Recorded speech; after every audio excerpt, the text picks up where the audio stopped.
dundu bi ak lu mu metti metti ci yow bul fàtte mukk ni yàlla du teg bakkan dara lum atanul maanaam ak lu metti metti muñal bés dana ñëw mu jeex.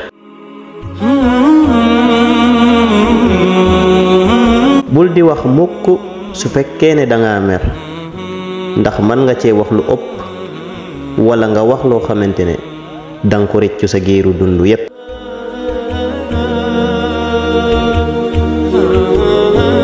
lu ne mën naa dellu si ginnaaw boo ko pertee ba mu des confiance ndax saa soo ko ñàkkee ci nit ki amatul dara lu ko mën a faj.